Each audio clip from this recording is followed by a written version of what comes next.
Na-eliminate na ang Milwaukee Bucks nang talunin sila ng Indiana Pacers sa score ng 120-98. Nasayang ang performance ng nagbabalik na si Damian Lillard na umiskor pa ng 28 points.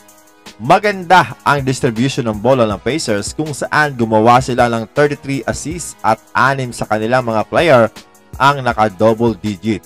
Nadomina rin nila ang loob ng pinta kung saan umiskor sila ng 60 at 46 lamang para sa Milwaukee Bucks. Lamang din sila sa rebounding at 3-point shooting. Maganda ang kanilang depensang ipinakita. Napikon pa itong si Patrick Beverley sa pants at binato ng bola. Grabe naman yon mga amigo. Tinanggal na rin ng New York Knicks ang Philadelphia 76ers sa score na 118-115. Grabe, ka-intense ang laban mga amigo. Walang gustong magpatalo. Yun nga lang, iisa lang talaga ang dapat na matira. Jalen Brunson nag-apoy, gumawa ng 41 points at 12 assists.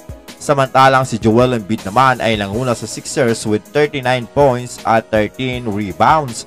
Yun nga lang, na-foul out siya mga amigo sa mga huling segundo ng 4th quarter. Kaya napadabog na lang sa upuan. Well, malaking bagay talaga sa pagkapanalo ng New York Knicks ang clutch 3-pointer na ito ni Josh Hart, libreng-libre. Dahil sa panalong ito ay maghaharap ang Indiana Pacers at New York Knicks sa second round ng playoffs at hihintayin naman ang Boston Celtics kung sino ang mananalo sa pagitan ng Orlando Magic at Cleveland Cavaliers. Si Darvin Ham ay nalalapit nang mawala bilang head coach ng Los Angeles Lakers. Ayon kasi sa report ni Jovan Boha ng The Athletic, ngayong weekends ay ite-terminate na ng Lakers itong si Darvin Ham. Bukod pa doon, may mga pangalan na rin na lumalabas na posibleng pagpilian para palitan itong si Coach Ham. Ilan sa mga pangalan ay si Coach Ty Lue, JJ Redick, Rajon Rondo, Phil Handy at Mike Budenholzer. Ayon sa mga report, prepared ng Lakers na kunin itong si Coach Ty Lue.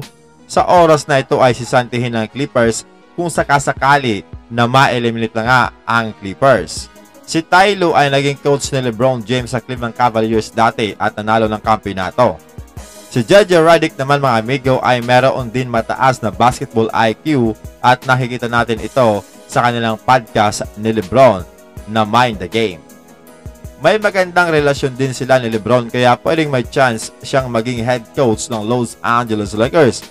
Kaso ang downside lang dito mga amigo, kay JJ Redick ay never pa itong naging head coach ng anumang basketball team o kaya naging assistant coach man lang.